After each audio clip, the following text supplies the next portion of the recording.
today I have a good friend of mine talking here, Will, who is the founder of the Elevation Barn, and he's going to talk a little bit more. But Elevation Barn kindly, share all the events that they do weekly with our community. So if you haven't attended any of the talks that they do, they in our newsletter, you can watch, you can see, the links and how to sign up for them. And we'll lead retreats and groups here. He's a dear member of our community, a parent here also in Green School, and he's going to talking to us about realizing our super you power.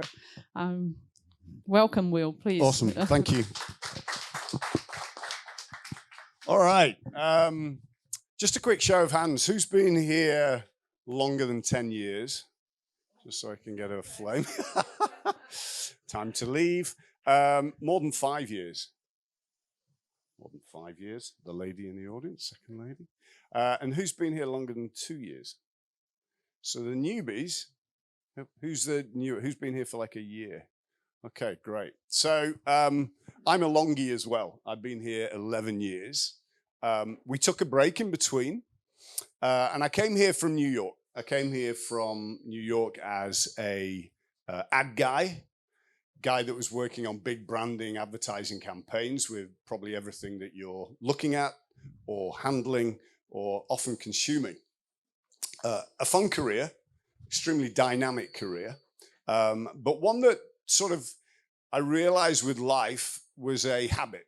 It was a career that was based on being on the sort of career ladder of life that had now turned into a downward coming escalator. And every day I was climbing it and doing well, crushing it, but I was in the same place. And when I came to Green School, it was actually a forced opportunity when I'd sold a company and they'd said, you can work, but nothing in the industry, and we'll pay you for a year. And I had a choice. I can stay in New York for a year, or I came to Bali. So I came to Bali, and I tried to put my square peg into the round hole of what Bali is. I tried to come in here with the dynamism of New York, the passion of the advertising world.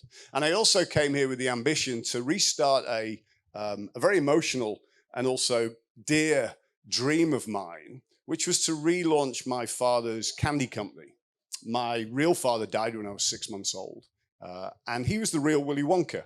He invented the gummy bear, the licorice allsort, the jawbreaker, everything that's really bad for your kids.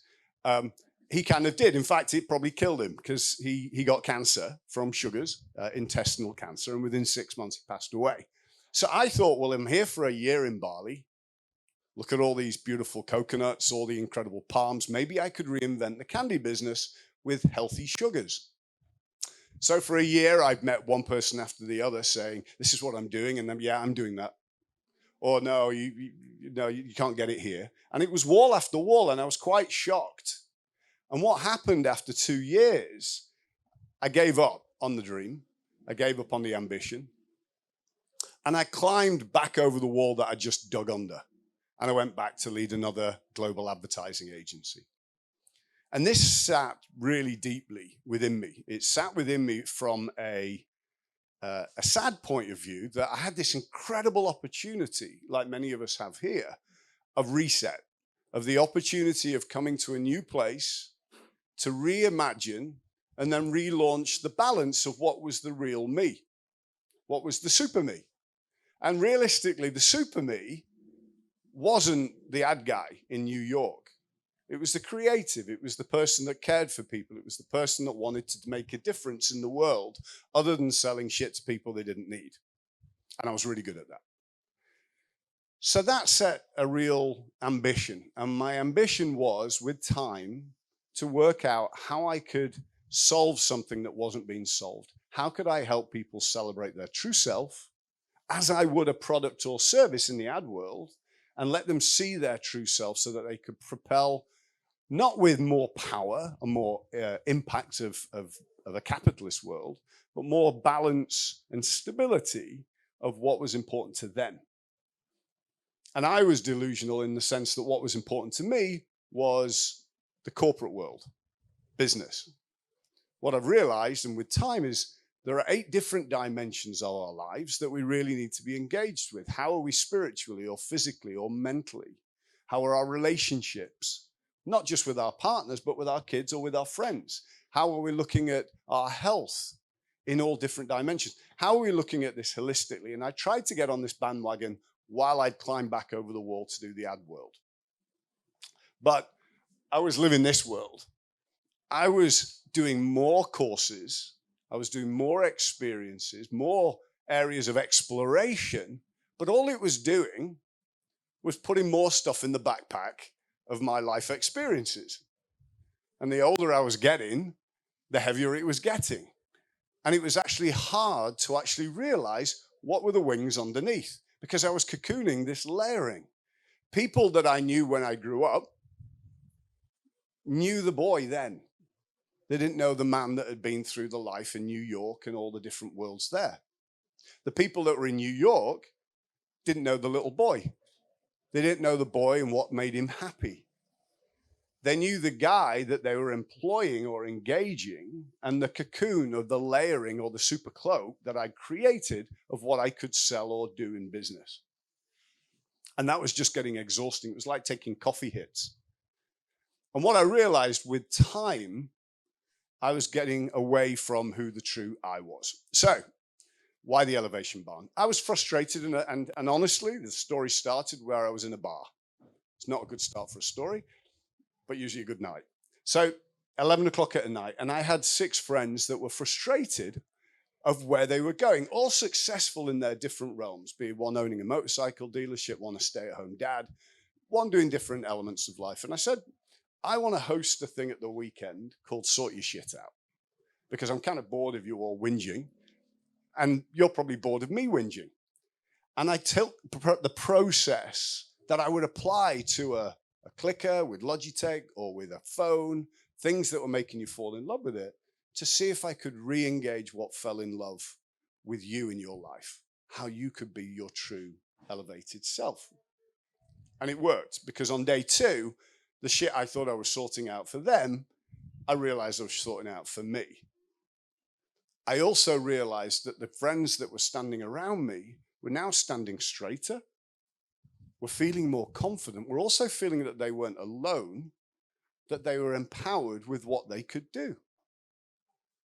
And that just felt like it was a duty versus something that I was selling in what I could bring to life. So I did a crazy thing, and then at 48, decided to pivot, leave the agency world, and start helping elevate others. Why? So that they could not just only feel balanced within their home lives, but their corporate lives and all their higher purpose lives, but so they could also really engage and embrace life in Bali or wherever they were. My ambition was to allow people a chance to reflect, to think about what do they really want to do? What do they really love? But not through the lens of a yoga session or meditation or sitting on a rock somewhere, because that wasn't working for me. It was helping me feel fitter, but it wasn't helping me use the 48 years of building my profile from different worlds to propel it. And now what's happened is we've united an array of different peer-to-peer training excuse me, and support through the diversity of thought that we have in our community. 6 countries, 320 people, every ethnicity, every career, from rodeo bullfighters to aquanauts to scientists to stay-at-home fathers. And that's what I want in life. I want a diversity of thought. I want friends that can help me see round corners or to smoke jumps life's challenges without feeling like I'm weak, like I'm begging, I'm looking for help. Because I knew if I was asking for help, I was committed to make sure that there was some change in my path. So what I've tried to do is create a community, an international community, that is a safe place of belonging, a place that you can be the real you, but you can embrace. And now we're taking it to a new level of engaging in currency and a blockchain system and all these things that allow the knowledge to be shared. But what I wanted to do today to share with you guys was just a little bit of process and some of the stuff we do on it, and some exercises, very simple, nothing embarrassing, just to give you a flavor of reflection of who you are. Does that sound all right? Is that helpful. Just, okay, so that's what we're going to do. So the key thing for me was realizing that whatever we do in life, however we are in life, starts at this central point. And every element that we add to that builds our higher level impact in the world. The people we spend our time with, the things we do, the things we consume, etc., etc. Everything, nothing mad. But I didn't realize that. I was spending time putting energy into chasing cars over here or doing things over there. But if I had a constructive North Star and a plan of how to get there, suddenly I realized everything I was doing was a part of a constructive build of being me, the super me. Not the executive, not the person people thought I was, not the person I thought they should think I was. Okay. So I'm going to do a little exercise here just to give you a bit of an idea of understanding where you're at, who you are, and also what you're missing. Okay. So if you may want to jot this down. You may want to take a picture of this because it's epic to do with your kids, and I'll explain why it's epic to do with your friends. So there are 4 psychological shapes here. So I want you to just jot down on your phone or keep it in your head if you like. The first shape that triggers and engages you.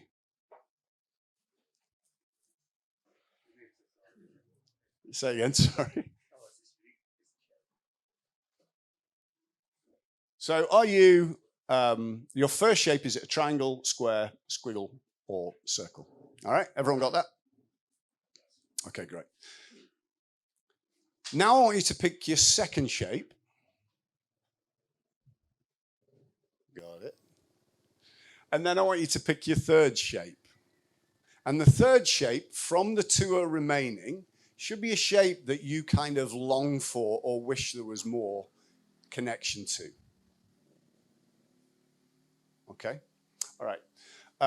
Why is this important? I did this with my daughter, and I realized why she was who she was and why she was acting like she was. I did it with my wife and realized the situation of our relationship. I did it with the Muddy Muckers, my motorbike gang here in Bali. And the difference in perspective of understanding and respectfully sharing an understanding with each other has transformed my relationship. Very simple. And solutions should be simple. So, who put a triangle as their first shape? Okay. Triangle as first shape. Who put a triangle as their second shape? Okay, great. Who put a square as their first shape? Square as first shape. Square as second shape. All right. Who put a squiggle as their first shape? It's a disaster session already. I may as well leave. Kidding. Who put a squiggle as their second shape? Okay. And who put a circle as their first shape? And who put a circle as their second shape? All right, so let me just explain it. Your first shape is usually the phase you're in now. The second shape is the true you.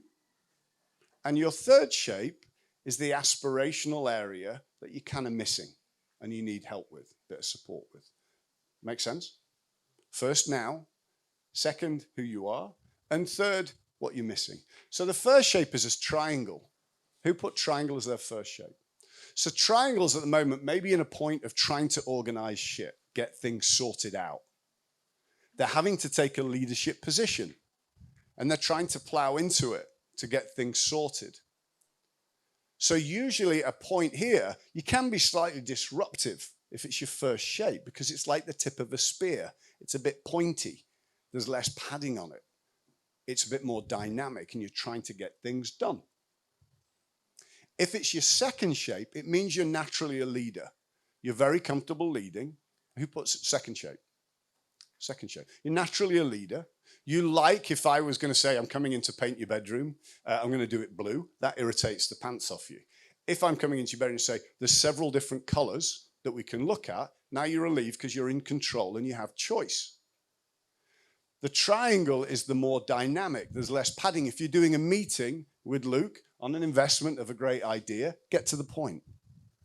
He may want to pretend that he's really interested in all the kids and all that kind of stuff. But as a true leader, time is money, money is time. He wants to be effective and he wants to get sorted with results. That's how you can reflect. Square, first one. Probably looking for structure. in some form of format. I feel like one of those mystic Megs, you know. Looking for structure, wants to be organized, wants to know what's happening. Because they want to be organized and structured. My daughter is this, but she's extremely creative. She's dyslexic, she's got ADD, but she's looking for structure. Why? Because the parents aren't that. Squiggle, who put squiggle as their first shape? Squiggles as your first shape as you're meandering and you're looking for things to do. You're not settled, you're not established in a full weight. You're exploring things to be creative. You're looking for new opportunities. You may love what you're doing, but you're also wanting to be in a more creative environment. You're wanting to be seen as cooler and doing more dynamic, cool things. It's a really inspiring. Who put squiggle as the second shape? Naturally creative, often ADD, probably thinking about something else right now, maybe dyslexic, but naturally creative. And therefore, in your balance, you need that kind of energy. And the circle, who put circle as a first shape? Okay, wanting to have a bit more friends, wanting to be a bit more connected as the real you, as a friend, as the real person inside, but wanting to find life with less corners, with less agitation, but a little bit more human power. Who put a circle as a second one? Okay, so circle as a second means you're naturally a people person. People naturally feel that you like them. Even Chris, especially Chris. But, sorry, Chris. I got to get it in before he gets it in on me. Best session ever. Don't pass him the mic. So the circle do actually want friends. Right, so let's go back. Who put triangle as their third shape?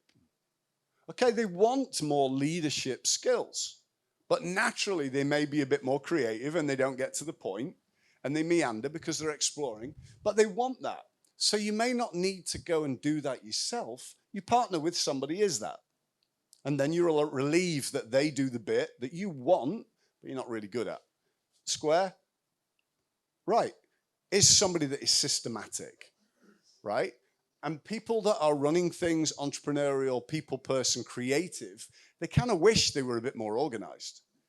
They wish they could just do all this. So if they have somebody working with them that does all this, has all their structure, their accounting, their systems all set out, they're like, oh, thank God for that, because I don't really like doing that. Squiggle is a third shape. No one dare raise their arms now. Everyone's like, squiggle is the third shape. Want to be more fun. Want to be more of the fun sort of creative person. But probably feels a bit embarrassed about it. And it's like, you know what, I'm not known for that. But they want it. They want to be doing stuff in the labs here and doing things, the mixers and the creative. And the circle one, third shape, want to feel like they've got more friends and connection to the community in a balanced way. They probably are very popular, and you guys know you're awesome, but they probably don't feel as though they're as connected to community and to the friends that they really want the depth with. So this is really important to understand. So it helps understand the balance. I'm a triangle, but naturally a squiggle. When I came here, I wanted to be the squiggle, but the triangle was what everyone was telling me I did. The triangle was the person that was having to lead. And it's exhausting. It gets exhausting. But that's why my daughter was pushing to be the square. Because mum and dad are both squiggle and triangles. The daughter's like, what are we doing at the weekend? I don't know, we'll do something fun. It'll be great, we'll do this. But yeah, but I just want to know. Right, I'm having play dates. I'm organizing my own system, etc. And the next one, wanting to have more friends. Because we were bouncing around, didn't know where home was. We're here for 2 years, we're there for 3 years. Just want stability, give me a room. So this is a really powerful system, just understanding the basics of who humans are. And it helped change my life, understand my reflection, because once I knew, and once I realized others knew. And that's kind of the secret sauce, is part of the process that we go through is allowing you to understand who you are. Now, a lot of us are moving into our late 30s, 40s, and 50s. This is something just to be really wary of. Life is about oscillation. People talk about balance, coming here, doing the yoga, doing all the base stuff, all really important, great stuff. But harmony is the most important element that you should have in your life, I've discovered, I believe. And I've lived a very unharmonious life. Screwed up the marriage, screwed up with the kids, screwed up the business, screwed up my health. If it could have been screwed up, I've screwed it up. And now it's my chance to make amends. When you're living our lives, we should oscillate between things that excite us and things that make us feel a little bit more contemplative and a bit colder. But what happens when we're going along in life, the more freedom we have, the more the oscillations often go outside the parameter of balance and harmony. It's like a motorbike. Does anybody ride a motorbike? Anybody got a scooter? So motorbike engines go side to side and you rev them. The pistons go side to side. That's to keep balance. I never knew that after riding bikes 20 years, but it's good to discover. A car goes up and down. That balance is really important, but the bike knows when the pistons have reached the end and it brings it back. We often don't. And what happens is as we get a little bit older, we'll freak out. We'll have our midlife men's meltdown or our ladies' meltdown, right? All had them, all having them, etc. Same on the other side. So, sorry, the cold is where we have our freak out. The hot is where we're super optimistic. Life is absolutely, roses, but sometimes naively so. It's off the radar.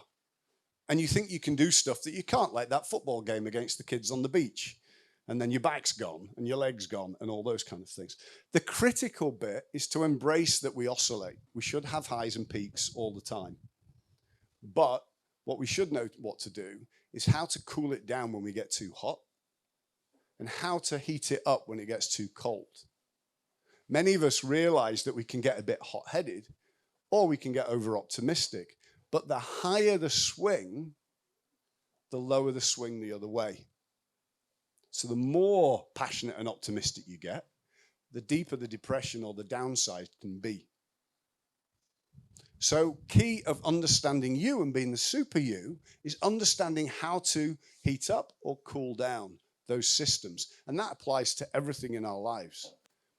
Business ventures that we're over-optimistic and say we're going to go into, but we were just being passionate. Or those depressive times when we're trying to help others and we're at home and we're going, bloody hell, I don't know what to do. I don't know who to help. No one helps me, etc. Does that make sense? So I'm going to give you an exercise which will look really complicated. The one square in the room loves it. Everybody else is like, what the hell? I'm going to give you this as a little pack of cards that Em's got. So I want you to just take out, and I'm going to give you a game, and it's a quick game, and it's to help you balance and understand your oscillation. And it's a very swift way of finding out who your super you is. Okay? Does that make sense? I do this, or did this, with CEOs of top Fortune 500 companies, etc., because sometimes what we forget is the power of our superhero ability.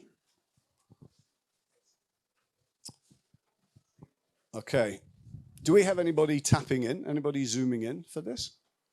Okay, if you're zooming in, hi at home. If you're zooming in,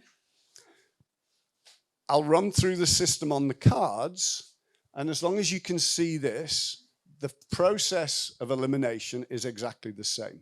So ignore the two white cards at the top. Or just, yep, man off the boat. Just take the two white ones out, because those are just informative.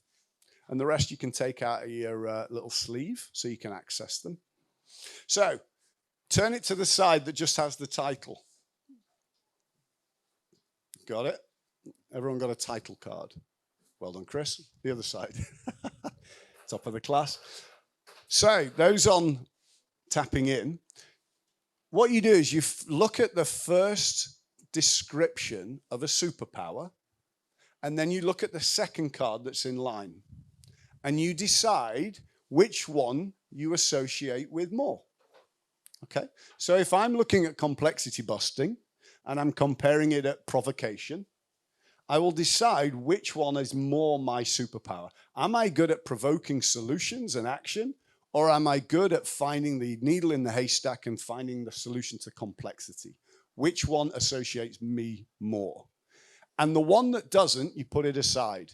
Those that are watching, you just cover that up or clear that one out. So you're left with one option. Then you compare the one you chose against one of the others, the next card. Is it the first or the second? Whichever wins, you keep. The other one moves aside. And keep going on this pack until you're left with one card. Does it make sense? So a process of elimination, compare, and end with one card. And you can keep these cards. You can do it at home for $500. No, so do it now. Yeah, please.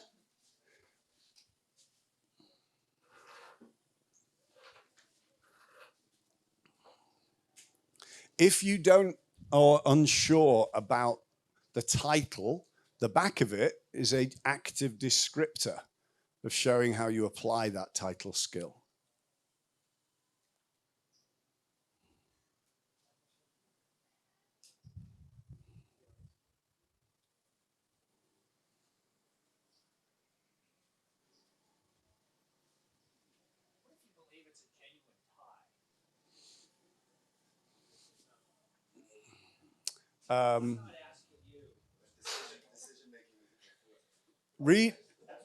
So when you think it's a genuine tie, the way I do it is I ask somebody that knows me really well, and I ask them, which do you think is my superpower, this one or this one? Okay, go for it.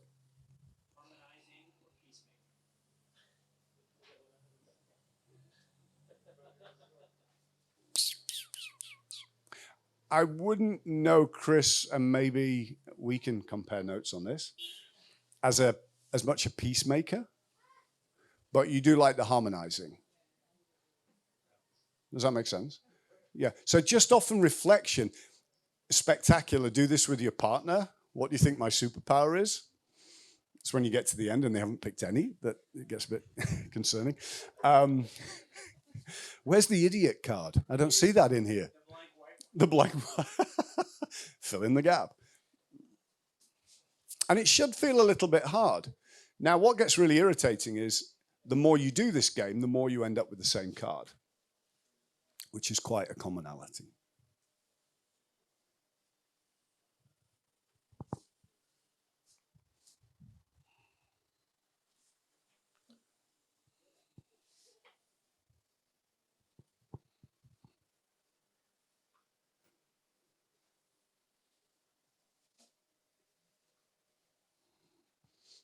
Everybody nearly there? Did you get the lover? Kidding. I should put some wild ones in there. Stud muffin. Maybe not.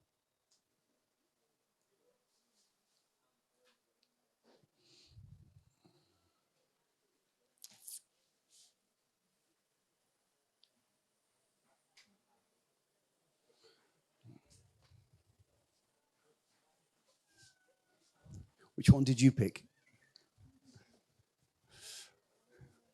It's one of yours, Chris. All right, everyone there? Anybody need another moment? Clock's on, pressure's sweating.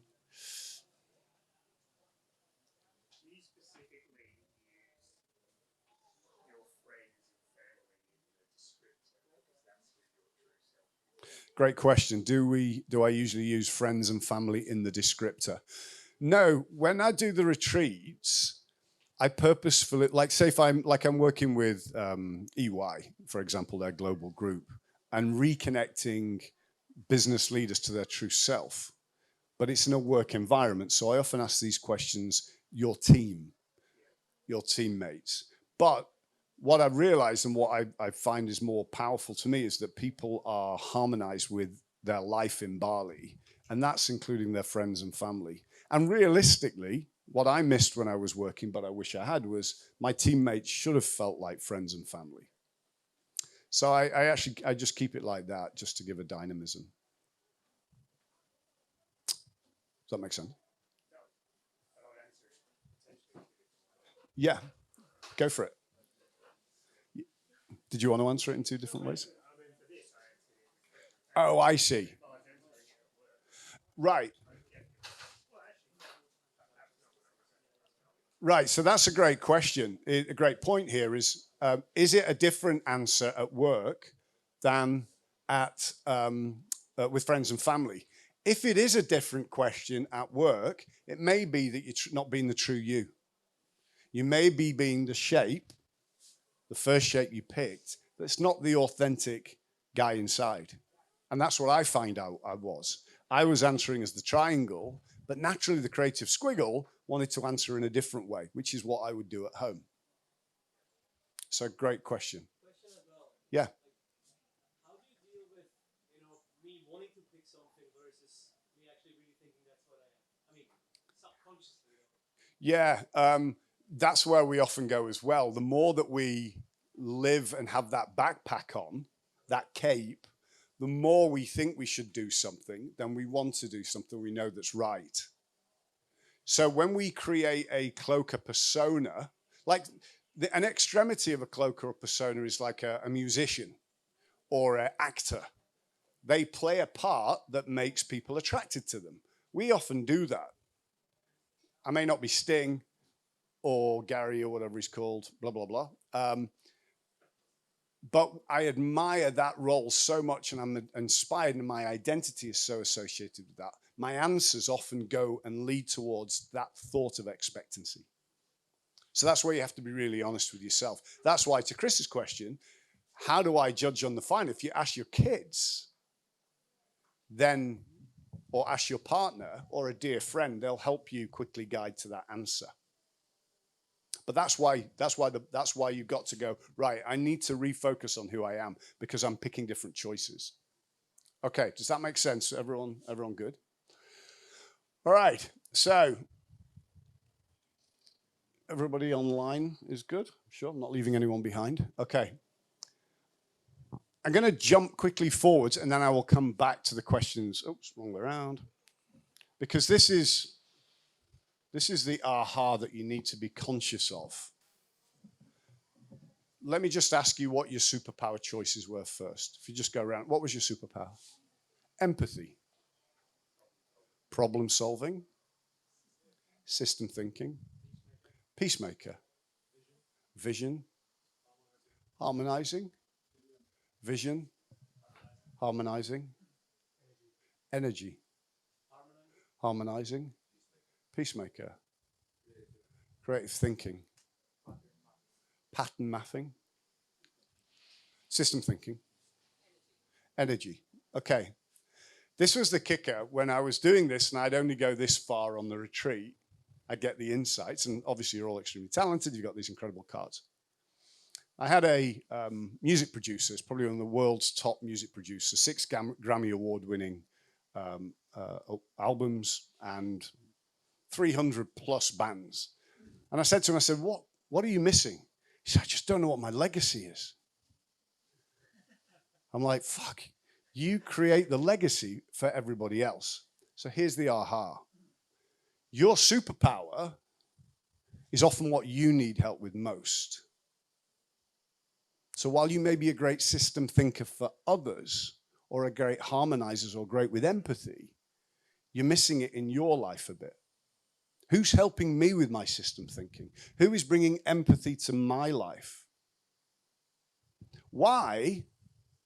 Because when you are, it's like the person that does the dinner party, right? We've all had those friends or been them that we host all the dinner parties. Who the bloody hell invites us to their house for dinner? We're always doing the inviting.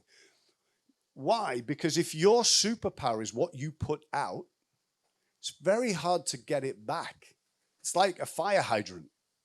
If you're pushing it out there, people don't want to suggest that you don't get invited to dinner parties because you're always inviting everyone to dinner parties. It's like highlighting a weakness.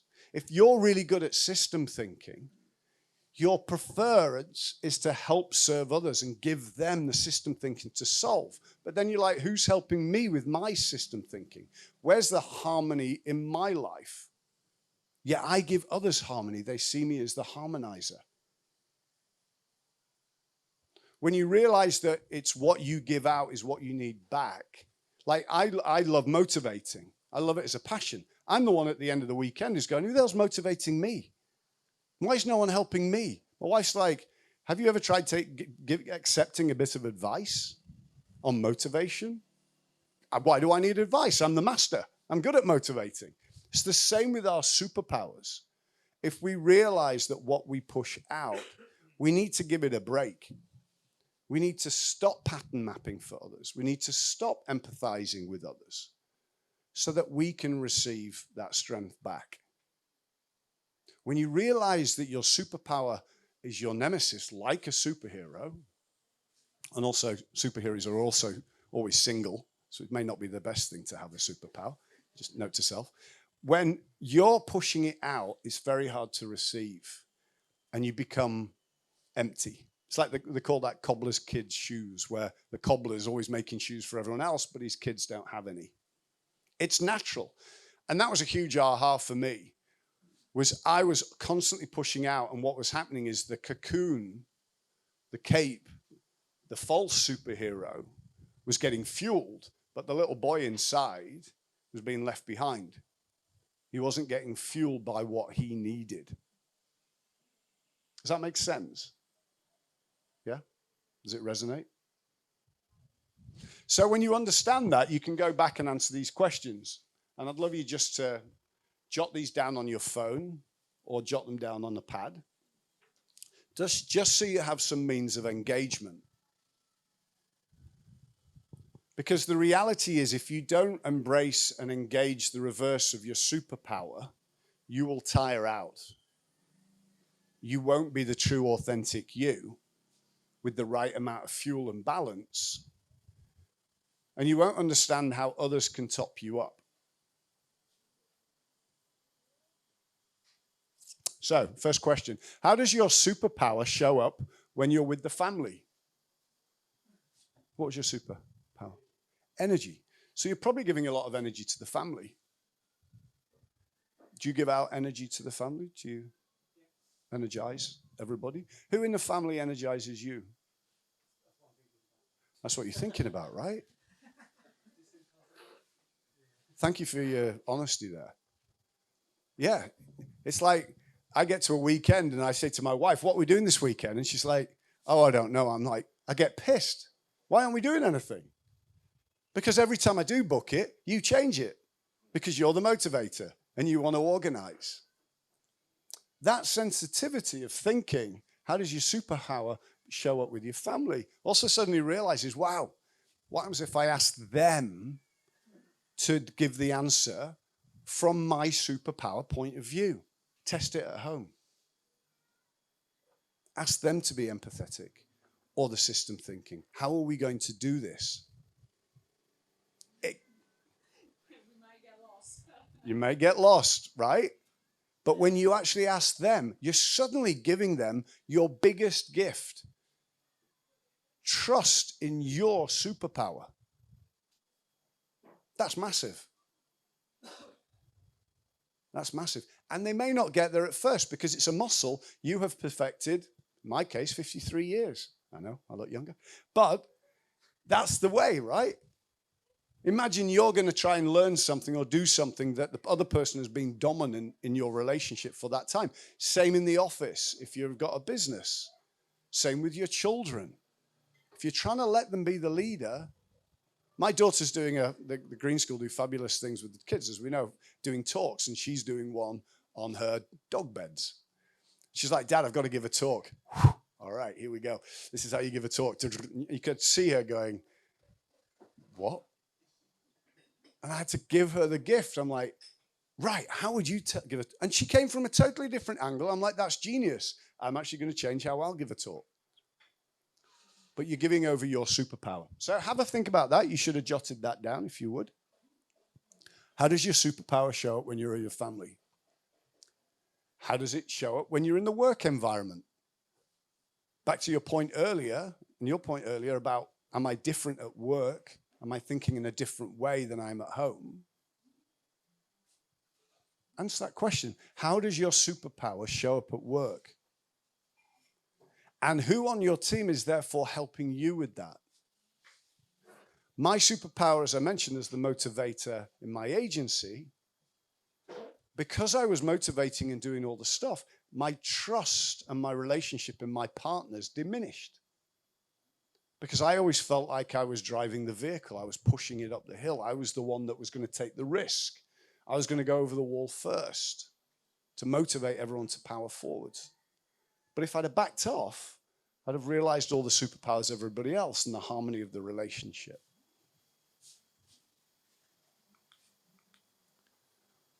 So I want you to think about this question as well. Because when I know your superpower, it's powerful. But when I know what you want me to know about you, it's disarming. So I'll ask this question. What's the one thing you want us to know about you? What's the one thing you would like us to know about you?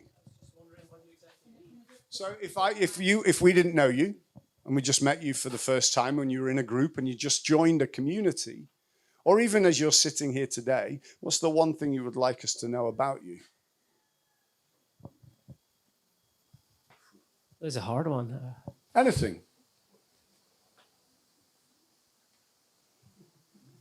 A loving father, a astronaut, I'm a person who's right now certainly on the high in the enjoyment of life. Excellent. Excellent. Okay. Do you want to give us one?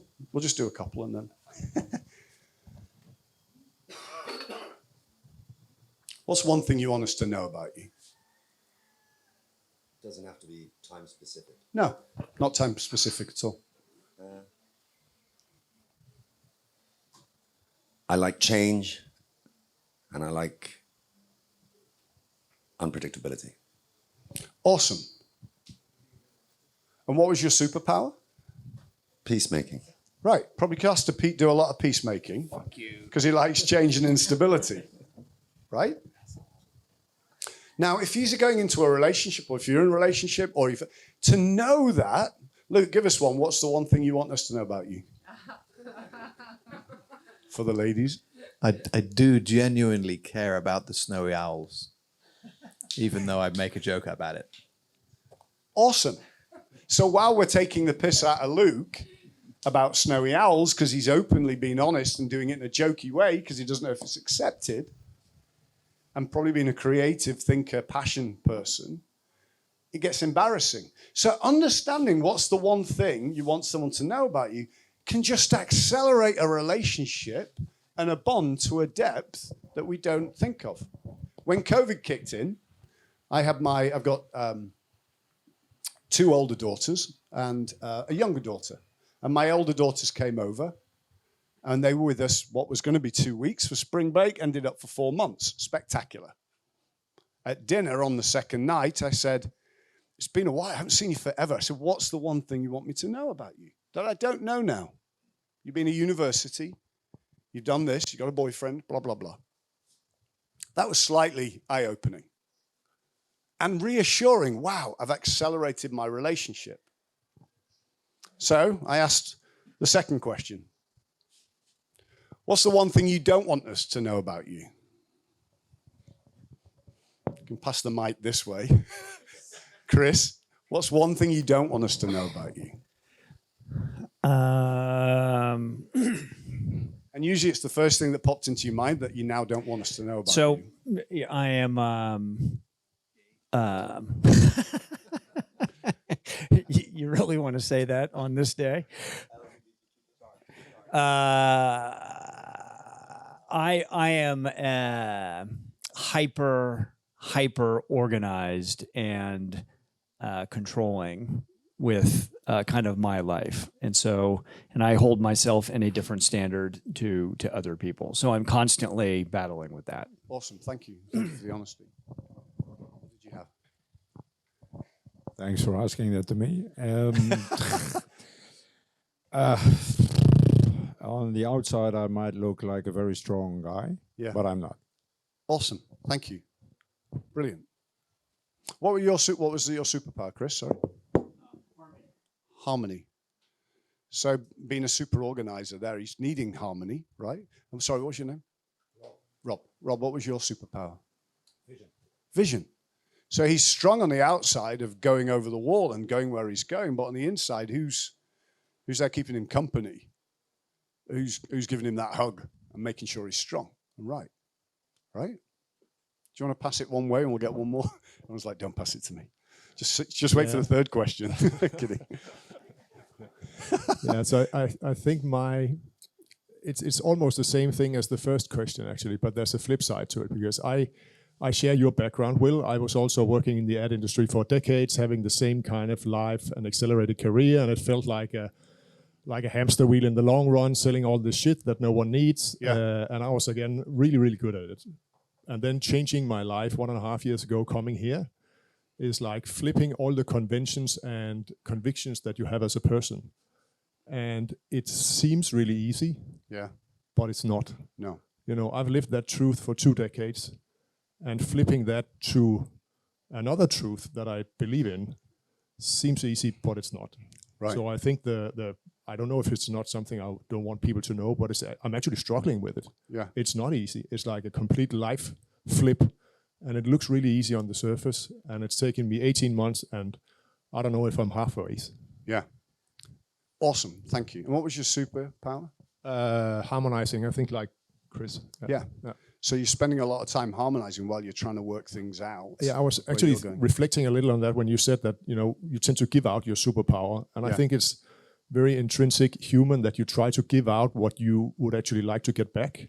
So you do invite to a lot of dinner parties if you want to get invited yourself, or you try to harmonize your surroundings if what you really need and would like others to do to you is to harmonize back. Yeah. So there's a quite intrinsic relationship between what you give out and what you would like to get back for many.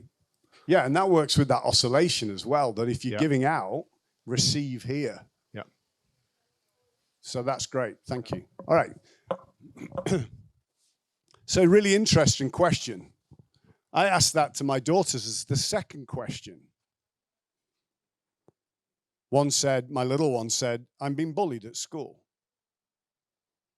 Didn't know. No idea. But it wasn't awkward because the question was honest. The question was an honest question to find. My middle daughter said, I think I have problems with my father. I don't know who he was. No, I was kidding. Absolutely like, shit, how do I sort that out? My third one said, who's the confident, stronger, older, was I'm lost. And I don't know who to talk to. Those questions can seem quite simple, but if you want to elevate your superpower, you got to know how you can help others. And if they can't connect to you because they don't know who you are, it's very hard to feel that you can connect to them. The harmony of a two-way ecosystem. Sorry, you had a question. Yeah, just a remark more. Like when I see this question, I'm getting a bit scared because I actually don't know. You're getting scared by the question, yeah? Yeah, you're right. So if I read this or hear this, then this creates a very defensive position because it's something that actually I think, oh, what don't I want to know? I want you to know, and then actually I don't want to answer that, right? But I really love what you want to get at. So why don't you ask it a little bit softer? What's the one thing we don't know about you that is really hard for you? Something like that, like. Yeah, it's a good question, and I'll take that on board. I've never tried it a different way. Because the honesty of the question, what I often find, even when I'm defining and helping people define their sort of brand North Star, try and keep the amount of words less and let them interpret it themselves. I did this. I had this. I mentioned I was doing an event with BlackRock, and I had all these corporates in a room. There's 50 of them. And I broke them into groups of 6. And I said, all right, guys, I just want to do a bit of a connection with each other. Here's 2 questions. The first question, oh, I'm having an affair with my assistant. My husband doesn't like me. I'm like, that was the first question, which was the one thing you want me to know about you. I was like, oh my God, this has totally gone off the rails. But people who are stuck in more stagnant careers and structure purge even faster and are so relieved that the little girl or the little boy inside can actually be honest, the amplification is huge. And you've got to be delicate with the question. I ask, and I do sort of tweak it a little bit, at least once a week, I ask Bella, my 10-year-old, what's the one thing you don't want me to know about this week? And it's not like they're, giving in, or they're giving, well, I'm not really getting on with this friend. It's such a relief. I wish somebody would ask me that. No, I don't. But I've got the mic, so you can't. But no, that two-way street is absolutely accelerating. So on that point, while you're working out how you're propelling you and your superhero inside, I want you to just jot down the answer to this question. Who and what in your life fills you up? Who keeps you feeling the real super you?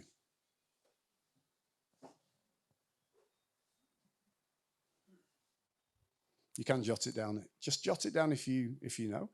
And here's the kicker. If you don't know, it means you're probably not letting them fill you up.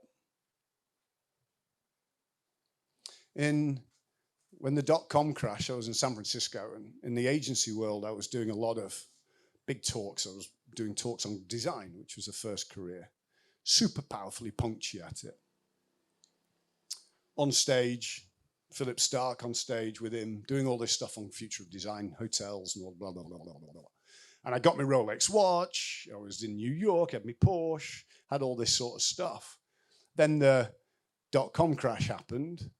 Then the IT crash happened. So my business went from 280 creatives down to 16. Had to shut 4 of my 5 location offices. One in Sydney had to shut, go over, tears, London, New York, San Francisco, and then north of England limped along. Then I got divorced. My wife left with the children. Then I lost my health. My back went from my old rugby days, so I couldn't walk. And then I was under 9/11 10 minutes earlier. And I was looking up going, just put me down. This is just getting really, really tough. So when I ask these questions, who in your life fills you up? When I was thinking then, I didn't have anybody. I did have one person in my life, and that was the person I just separated from. But I didn't feel I had it in. Life is like a chair, or a 6-legged chair, as I like to call it. If you don't know who the 6 legs of that stool are, it means if you lose one, instability is about to kick in. If you've got 4 and you lose one, instability will kick in. The dynamism of how you balance your life with all the dimensions of your life, you need to make sure that you've got all the legs here. I had one leg, which was my business. I was there because I was told I was thick at school. I'd never succeed. I wanted to crush it, right? I was pushing against that warrior. But when that one leg went away, I was on my ass, lost nearly everything, and had to come back. And I did, luckily, with adding legs on the stool, realizing that I had to work out how to connect to people and give as much as I took to fill me up. That's why these questions are really important. Who and what in your life drains you away? I can promise you there's probably somebody in your life, when you talk to them, you're like, God, that was exhausting. Always got a problem. There's always an issue. Don't stop talking, blah, blah, blah. And you feel yourself drain away. I had to recently go through that with a member of my family that was so negative, constantly looking to take it. I asked her and I said, look, respectfully, I'm going to disconnect for a while. And what suddenly happened was I had an empty seat around my table to allow somebody else to sit there and use that time to fill me up versus take me away. So asking you who drains you away, and I've actually had One lady came to the retreat and afterwards she said, she goes, I said, how was your week? First week back? She was great. I said, I rang 6 friends up and told them I wouldn't talk to them again. I was like, well, that was a little bit. She goes, but they weren't friends. I just was serving an old thought that I needed to contribute that energy to this thing. And it was draining me every day. 50% of my days were going in negativity. And I was trying to get positive, and I realized that's why. So, thinking off the back of that, what's one small change of behavior starting today that you can make space for being the super you? What's one thing you can do? Is it asking somebody to leave? Is it finding reconnecting with a friend? Or is it actually taking time to reflect and propel in the right way? But if you can wake up each morning and say, what's one thing I can do today to embrace the real super me? Then your constructed path of the day will improve, because every day will get better because you're doing one thing. And then ask the question, who's starting today can help make that happen? Because back to your yin-yang, your superhero, you've got to find somebody that can give you what you give out. Someone needs to come in and start help topping you up. And that may be a whole new habit, a whole new area of strength that you may not have.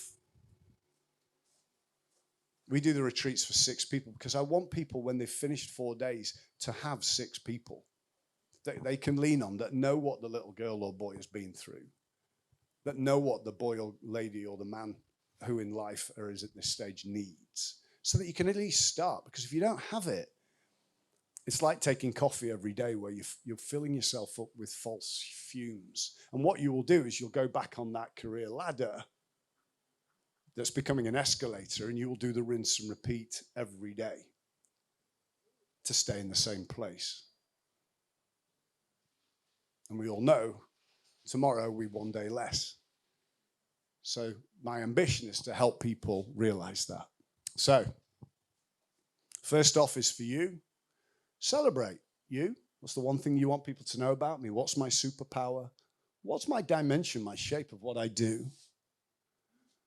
Clarify that with others and share so that you can ask for support and ask for help.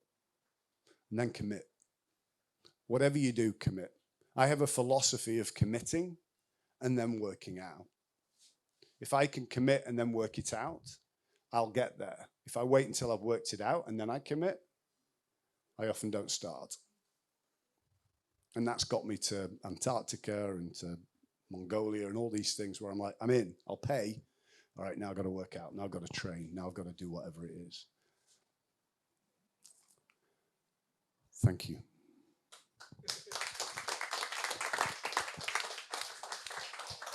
All right, any questions, anything, any holes in that? Just trying to give you a bit of a flavor, just the importance. Chris?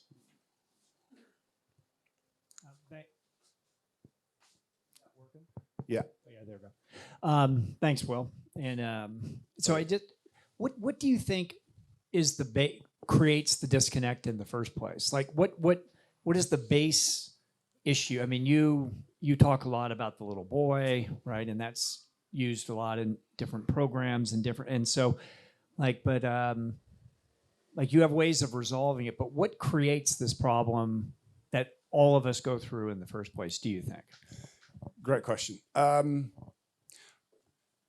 I don't know if there is a problem with what we create. The feeling I get, and I work a lot by feeling, is that we cling on to things that we're not or we don't need now. We don't close the door on chapters of experience and process that make us really who we are now. Like, I still think about being the thick kid from the north of England. So I'm more immediately putting myself down. I think about those relationships that I fucked up, or the business partnership or the business that I had before versus where it is today. And what it does is it like adds the color of that dye to the world I'm in now. We often live with our feet in more than one boat. They say the grass is always greener on the other side. if you water it. And I think a lot of us, especially the older we get, like if I said, what was I like when I was 21? It's probably very different than who I am now. But who I was when I was in my mid-40s to mid-50s, there's quite similar attractions, but there's some stuff in my mid-40s I need to let go. I need to stop believing those stories. I need to stop focusing on what those mean to me today. They say you spend 90% of your time thinking about the past or thinking about the future, not about the present. The worries of the memories, the thoughts, the stuff. There was one guy, and I'll just to build off it. Sometimes we over-pressurize our energy on things or under pressure. So I had a guy came and did the retreat in New York, and I didn't really know much about him. The team had organized him being one of the 6, and he came up and he had a cowboy hat on and cowboy boots, and he was a cowboy, so he probably suited his outfit, right? And I said, so, you know, talking about his life, I said, what do you do? He says, oh, I'm a rodeo bullfighter. When the guy's on the bull and they're trying to stay on the bull for 8 seconds, when they get thrown off, I'm the guy that has to get between the bull and the guy now on the floor 30 times a night.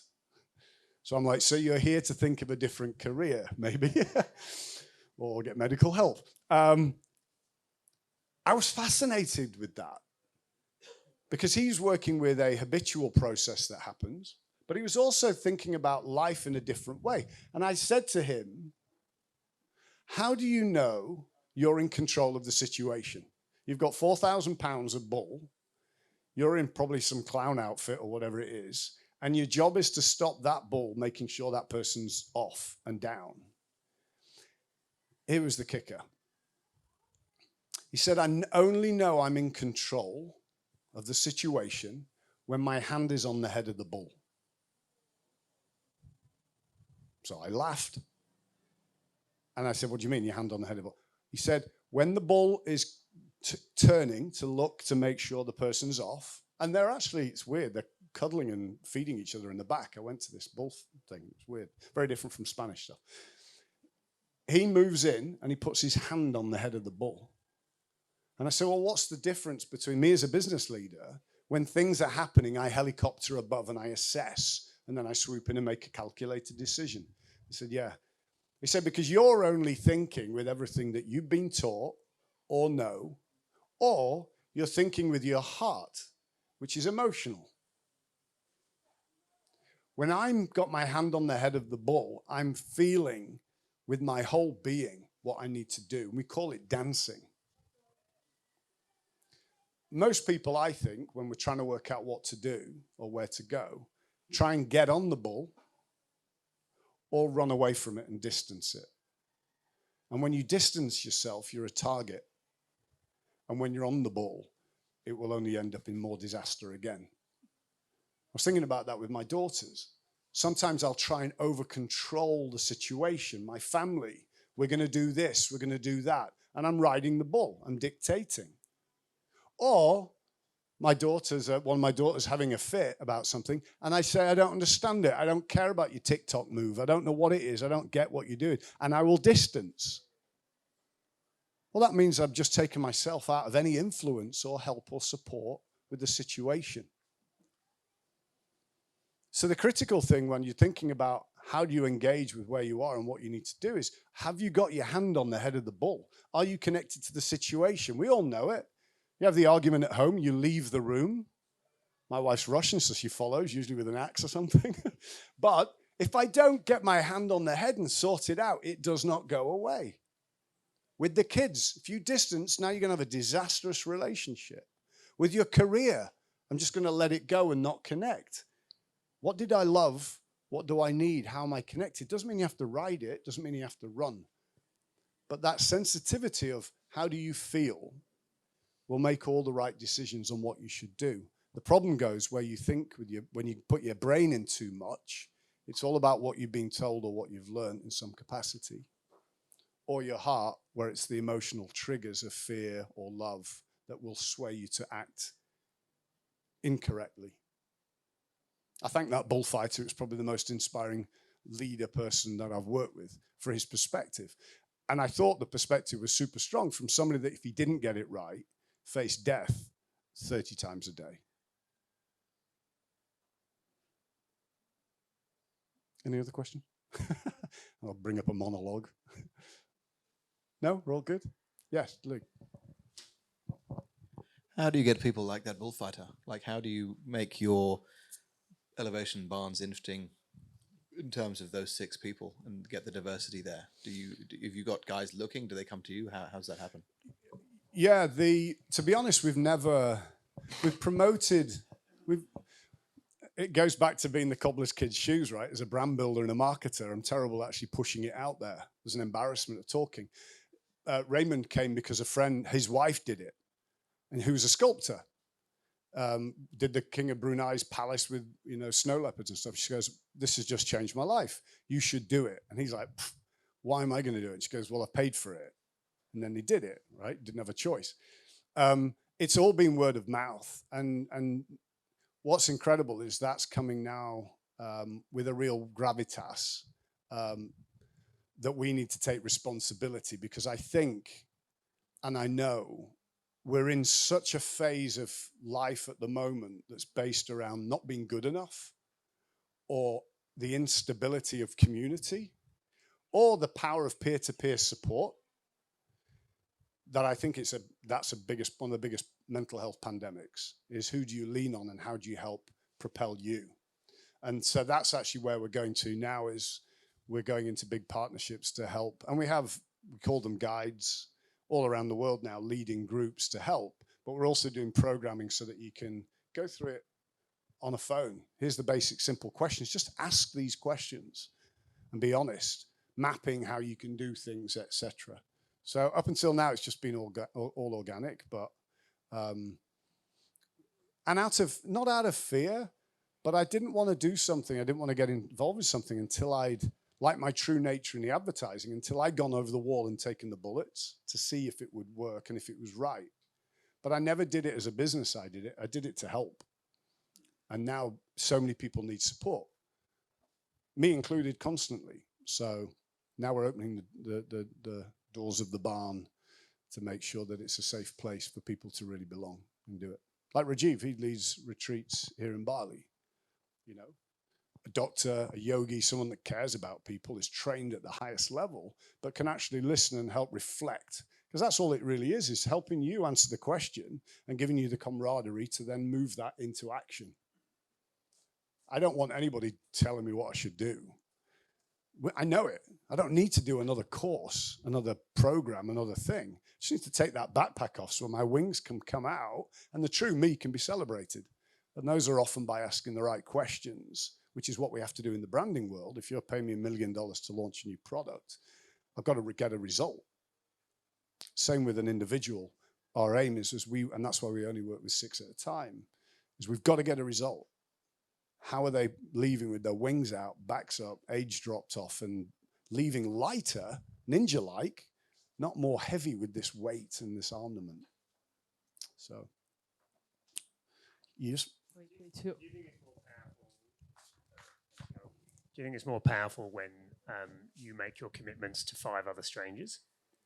And if so, if you don't come on the elevation barn, how do you find 5 strangers to make a commitment to? So this was the big wow, was when, like, we have couples, we even have families doing it, because what I realized is there's so much distraction. A lot of us are strangers to the people in the same house.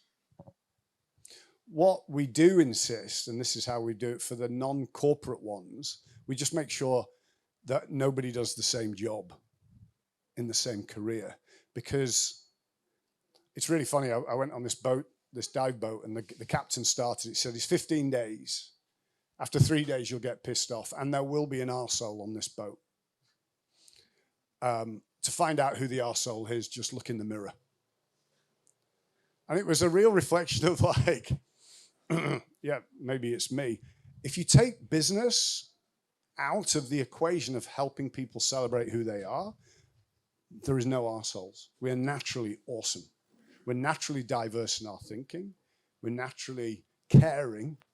It's usually the competitive bit about being better than somebody at the same task that causes the issue. And so as long as you have people in the group that want to elevate each other, we have a very simple policy with the barn: no arseholes. That's it. And you can tell them straight away how their attitude is. So how can I sell this widget to the whole community? It's like, it's not about that. It's about us elevating ourselves to elevate others. Take these processes and help others be better and more confident and balanced. So the game is to make sure just that community, that group that are together, be it 5 in a family, 5 as friends. My first barn was 6 mates. And the most common statement done was, I didn't know that. No way. Me too.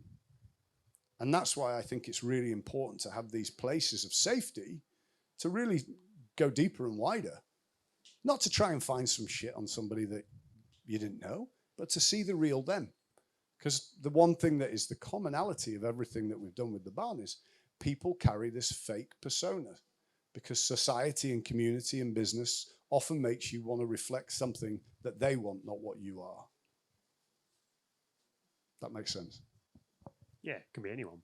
Right. It can be anybody. That's the beauty. I just did a whole thing in Mongolia 2 weeks ago with these Mongolian guys who were like, and I did this little game and they were like, no way, in Mongolian or whatever it was. And then we had to drink some yak vodka or whatever. But it was just, it doesn't matter where it's from. And what's beautiful, like we did one retreat, mixed, it's male and female. We had all religions near enough, well, many. Muslim, Buddhist, Jewish, Catholic, Protestant, and there was somebody that didn't have an atheist. And then they came out on the second, oh, guess what? We all love the piano. I'm like, how did that question even arise? They just wanted to connect. It wasn't about their differences, their different thoughts. And what you come out with from the end of the barn is what you need. It's about you. People have come out and said, I just need to pray 5 times a day. That was it. But the trajectory, we call it 12 degrees of elevation. The aim isn't to jackknife you and then change a relationship or stop doing it. It's to make you go, you know what, this is a bit more me. And when you get to here, you go, let me reassess. Actually, it's a bit more this. And once you get that confidence of that progress in going towards what your North Star is, which is what we do for brands, then the true you is walking the path. Super powerful. Thank you, though, for your question. Any more? Any more? Any more? All right. Thank you for your time. I love that. Really appreciate it. Thank you. Thank you. Thank you, Will. Thank you so much for the presentation, for the cards. I'm actually going to play that at home tonight.